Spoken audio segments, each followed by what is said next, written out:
Buenos días. Esta es la clase 11 del módulo 2 del curso Química Biológica Avanzada para investigadores del área biomédica. Hoy continuaremos con el tema de regulación del pH en seres humanos. Recordemos brevemente algunos conceptos fundamentales. Los buffers los podemos agrupar en dos reacciones. Uno que corresponde al buffer del ácido carbónico y el bicarbonato, a quien llamamos base buffer bicarbonato y representamos con las siglas BBB. Los otros buffers quedan bajo la reacción siguiente, donde estos corresponden a los ácidos fijos y representamos con BUF o con BB no B a las bases buffer no bicarbonato. Así tenemos el primer buffer, representado por el ácido carbónico y el bicarbonato, que a su vez el ácido carbónico está en equilibrio con el dióxido de carbono. Por otro lado, tenemos los ácidos fijos que se pueden disociar para dar las bases buffer no bicarbonato. Este primer equilibrio, por generar un compuesto volátil que puede ser eliminado por respiración o aportado por el metabolismo, permite modificar las cantidades o concentraciones de ácido carbónico y de bicarbonato en el organismo, por lo que decimos que es un buffer abierto. Mientras que el segundo buffer, como en el corto plazo la suma de las concentraciones del ácido y de la sal no pueden ser modificadas, decimos que es un buffer cerrado. Definimos a las bases buffer reales como la suma del bicarbonato y las bases buffer no bicarbonato, como tenemos acá. Y el exceso de base a la diferencia entre las bases buffer real que acabamos de calcular y las bases buffer normal. Veamos el análisis de algunas situaciones en que el equilibrio ácido-base es perturbado. Supongamos el ingreso de ácidos fijos al organismo, por ejemplo la ingesta accidental de un ácido, o el ingreso de ácidos fijos a partir del metabolismo, como por ejemplo la producción de ácido láctico durante una actividad con compromiso anaeróbico. Representaremos en rojo la perturbación primaria y en azul y con flechas los desplazamientos de los equilibrios. Entonces, el ingreso de un ácido por cualquiera de las dos posibilidades mencionadas lleva a un incremento de la concentración de protones. Al incrementarse la concentración de protones, el equilibrio, al intentar bajar la concentración de protones, como vemos, se desplaza hacia la izquierda. Al desplazarse hacia la izquierda, desciende la concentración de bicarbonato y aumenta la de ácido carbónico. Al haber aumentado el ácido carbónico, este equilibrio también se desplaza hacia la izquierda, produciendo la eliminación de más dióxido de carbono. En el equilibrio siguiente se razona de la misma manera. El aumento de protones va a desplazar el equilibrio hacia la izquierda por el principio de Chatelier, intentando compensar la causa que desequilibró la reacción. Al desplazarse hacia la izquierda, esto baja la concentración de las bases buffer no bicarbonato, incrementando la concentración de los ácidos fijos. Resumiendo esto, acá abajo, las bases buffer reales, que eran la suma de bicarbonato y no bicarbonato, como el bicarbonato bajó y las bases buffer no bicarbonato bajaron, el descenso de las dos lleva a un descenso de las bases buffer real. Si las bases buffer reales disminuyeron, como es el término positivo de esta resta, el resultado va a ser negativo.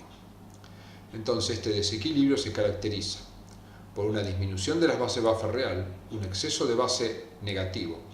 Hay un aumento de los ácidos, como podemos ver acá, tanto volátiles como no volátiles, un incremento de protones, que fue la causa inicial, que conducirá a un descenso de pH.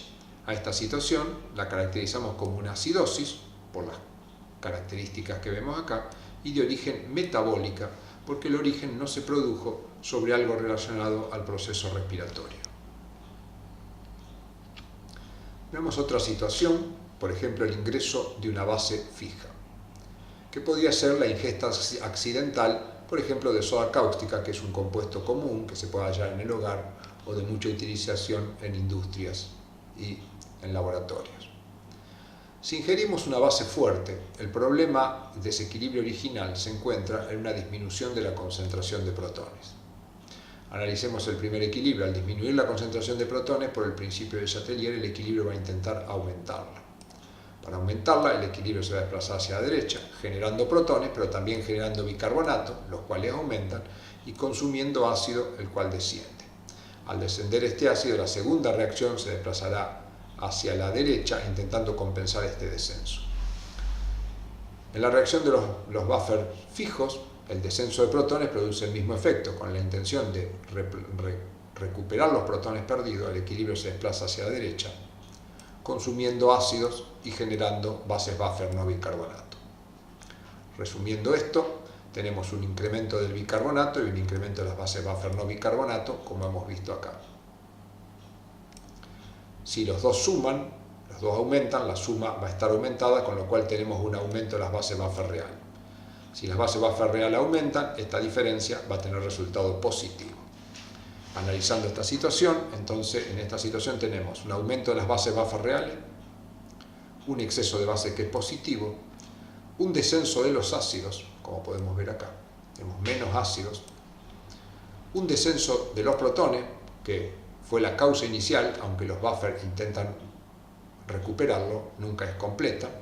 Eso va a llevar a un aumento de pH y esta situación la caracterizamos como una alcalosis de origen metabólico porque el desequilibrio estuvo acá y no sobre la variable relacionada a la respiración. Veamos otra situación, por ejemplo una dificultad respiratoria que impide la eliminación normal de dióxido de carbono. Si el dióxido de carbono no se puede eliminar normalmente, la causa primaria se va a encontrar en este sitio. Un aumento del dióxido de carbono producirá un desplazamiento del primer equilibrio hacia la derecha que lleva a un incremento del ácido carbónico. Pero como el ácido carbónico es parte de una segunda reacción, el aumento del ácido carbónico, el equilibrio va a intentar descenderlo, aunque no lo llegue a hacer en un 100%, y para descenderlo tiene que reaccionar hacia la derecha, generando bicarbonato y protón, por lo cual este equilibrio aumentará la concentración de bicarbonato y también aumentará la concentración de protones. Como los protones son comunes tanto al buffer abierto como al buffer cerrado, al incrementarse los protones en el segundo equilibrio, esta reacción va a intentar descenderlos. Para descenderlos se desplazará hacia la izquierda, como vemos acá, consumiendo bases buffer no bicarbonato, las que descienden, y formando ácidos fijos, los cuales ascienden. Por lo tanto, lo que podemos analizar es lo siguiente. El bicarbonato aumentó y las bases buffer no bicarbonato bajaron, con lo que podríamos decir que las bases buffer reales permanecieron prácticamente constantes, al compensar el ascenso de uno con el descenso de la otra. Si las bases buffer reales permanecieron constantes, esta resta va a permanecer en un valor cercano a cero. Caractericemos esta situación de la siguiente manera. Las bases buffer reales permanecen aproximadamente constantes con un exceso de base que es cero. Sin embargo, hay un ascenso de los ácidos y un ascenso de los protones con un descenso de pH. Podemos caracterizar esta situación como una acidosis por el predominio en el ascenso de los ácidos y en el descenso de pH, pero su origen es respiratorio porque la causa inicial se encontró en esta zona. Analicemos un caso, por ejemplo, de hiperventilación que podría ocurrir cuando uno llega a un sitio de elevada altura donde hay una disminución de la presión de oxígeno. Al disminuir la presión de oxígeno, con el objetivo de incorporar más oxígeno a nuestro organismo, hiperventilamos y al hiperventilar no solo incorporamos más oxígeno, sino que perdemos más dióxido de carbono. Al perder más dióxido de carbono, la concentración de este desciende y esta sería la causa inicial. Al descender la concentración de dióxido de carbono, el primer equilibrio se va a desplazar hacia la izquierda consumiendo ácido carbónico. Y el segundo equilibrio, con la intención de intentar mantener la concentración de ácido carbónico que ha descendido, se desplaza hacia la izquierda, con lo cual gasta bicarbonato y gasta protones, descendiendo ambas concentraciones. Por el principio de isohidria, los protones son la concentración de protones es la misma para ambos buffers porque están en el mismo sitio. Al descender los protones, el segundo equilibrio va a intentar aumentarlo. Para aumentarlo, el equilibrio se tendrá que desplazar hacia la derecha, consumiendo ácidos y formando bases buffer no bicarbonato. Analicemos qué pasa con las bases buffer real. El bicarbonato bajó y las bases buffer no bicarbonato subieron. El descenso de uno es compensado con el ascenso del otro y podríamos decir que las bases buffer real permanecen constantes. Si esto permanece constante, la diferencia quedará cercana a cero. Entonces tenemos otra situación con bases buffer reales constantes y exceso de base cero. Sin embargo, hay un descenso de los ácidos, como podemos ver acá. Tenemos menos ácidos, tanto volátiles como fijos. Y tenemos, a su vez, menos protones y un aumento del pH. Menos ácido y aumento del pH podemos decir que es una alcalosis y es de origen respiratorio porque la causa primaria se originó por un problema de intercambio de dióxido de carbono, originado en este caso por una falta de oxígeno o un descenso del oxígeno disponible. Veamos ahora algunos mecanismos que funcionan a nivel renal para compensar algunos desequilibrios. En general, el riñón lo que trabaja es recuperando bases en aquellos casos que tengamos acidosis. Una de las situaciones corresponde a la recuperación de bicarbonato. A nivel del glomérulo renal, filtran libremente todas las sustancias de bajo peso molecular. El bicarbonato es una de ellas, que va a ir acompañado de un catión que supongamos que es el sodio.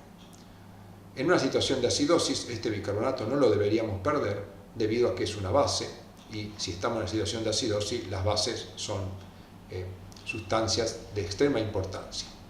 Entonces, ¿cómo funciona este sistema? El sodio, desde la luz tubular del ultrafiltrado glomerular, es reabsorbido de manera activa pasando al interior de la célula y contratransportado con protones. Y cuando el sodio es absorbido, se tira protón hacia la luz tubular. El sodio luego, por un transporte activo, pasa al intersticio y luego al plasma. Este protón que tengo en la luz tubular es originado por la disociación del ácido carbónico que se generó a partir de la hidratación del dióxido de carbono, que proviene del metabolismo. Entonces, este protón que es volcado al túbulo se va a unir al bicarbonato, que es un anfolito, como hemos visto, y va a formar ácido carbónico. La enzima anidrasa carbónica lo podrá descomponer en agua y dióxido de carbono, el cual puede volver a absorberse. Entonces, de esta manera, el bicarbonato que había filtrado y que si nada ocurría iba a seguir su camino por el túbulo y perderse por orina, como vemos acá, ha sido reabsorbido y retenido dentro del organismo. Entonces, esto lo llamamos una reabsorción tubular de bicarbonato. Otro mecanismo importante en la compensación de los casos de acidosis es la excreción de protones. Entre las sustancias que filtran tenemos el fosfato monoácido, que en el plasma es más abundante que el fosfato diácido por el pH plasmático. Va a venir acompañado de dos cargas positivas, supongamos que son dos sodios. Lo mismo que en el caso anterior, el sodio puede ser contratransportado con protones que se originan por el mismo mecanismo de hidratación del dióxido de carbono y disociación del ácido carbónico. Y este sodio luego activamente llevado al intersticio, que como tiene carga positiva va a ir acompañado de bicarbonato. Los protones que fueron secretados a la luz tubular se pueden unir al fosfato monoácido, que es una base buffer, formando fosfato diácido y de esta manera excretarse por orina como fosfato diácido de sodio. El resultado de este proceso, ¿qué es? Es que hemos eliminado un protón que se ha ido formando parte del fosfato diácido, y por el otro lado hemos recuperado bicarbonato, que es una base. En un estado de acidosis, ambas cosas podríamos decir que son beneficiosas. Me estoy sacando protones de encima y estoy recuperando bases buffer. Otra situación interesante es en el que participa el aminoácido glutamina. Como vimos recién, a nivel del glomérulo filtran sustancias de bajo peso molecular, supongamos un cloruro de sodio. El sodio, como vimos, puede ser reabsorbido por contratransporte con protones originados a partir del dióxido de carbono y pasar al plasma por un transporte activo, acompañado del bicarbonato, lo que nos lleva a una reabsorción de bicarbonato o aumento de la concentración de bicarbonato en el plasma. Ahora, este protón, ¿qué ocurre? En algunas situaciones, el aminoácido glutamina, al llegar al riñón, es transformado en glutamato por una glutaminasa que libera amoníaco. Como el amoníaco es una base y acá es secretado protones, estos protones pueden formar amonio. El amonio, al tener carga positiva, es más insoluble en membrana y no es capaz de retornar hacia el intersticio, por lo tanto, el cloruro de amonio se va a excretar por orina. Como consecuencia de este proceso, ¿qué tenemos? Por un lado, hemos reabsorbido bicarbonato y por el otro lado, hemos excretado protones, dos situaciones que nos ayudarán a controlar un estado de acidosis. Veamos por último el rol de la hemoglobina en la regulación del pH. La hemoglobina, como sabemos, puede estar desoxigenada o oxigenada. La hemoglobina desoxigenada tiene un valor de pKa que es más alto, es decir, que como ácido es más débil y por lo tanto es más fuerte como base. Por su parte, la hemoglobina oxigenada tiene un pKa más chico y es más fuerte como ácido que como base. Entonces, ¿cómo funciona este sistema? Como ya sabemos, la hemoglobina lo que hace es llevar oxígeno desde el aire alveolar hacia los tejidos para su metabolismo. Pero simultáneamente con este transporte juega en conjunto con el transporte de bicarbonato y con el transporte de protones. El metabolismo necesita oxígeno, por lo cual la presión de oxígeno en el tejido es baja, porque lo consume. Y al producirse el metabolismo aumenta la presión de dióxido de carbono y también se generan protones. El dióxido de carbono, al aumentar la presión, va a difundir hacia la sangre y en la zona de los tejidos se va a hidratar ácido carbónico, el que se va a disociar y generar protones por un lado y bicarbonato. Como la hemoglobina cede el oxígeno y se transforma en hemoglobina desoxigenada, que como dijimos es una base conjugada más fuerte, va a captar los protones generados, ayudando a neutralizar los protones generados por el metabolismo. A su vez, los protones, al unirse a la hemoglobina, disminuyen la afinidad y permiten que el oxígeno se libere con más facilidad. Cuando la hemoglobina desoxigenada vuelve a llegar ahora a la zona pulmonar, y también lo hace el bicarbonato, acá tenemos un efecto contrario. Como acá la presión de oxígeno es alta comparada con la sangre, aproximadamente 100 milímetros de mercurio contra 40, el oxígeno va a difundir hacia la sangre. Al difundir hacia la sangre se va a encontrar con la hemoglobina que va a captar oxígeno, pero al captar oxígeno se transforma en un ácido más fuerte, por lo tanto la hemoglobina cede el protón, como vemos acá. Y este protón puede unirse con el bicarbonato para formar dióxido de carbono, desplazar el equilibrio y liberar dióxido de carbono hacia el área alveolar, donde la presión es más baja que en la sangre.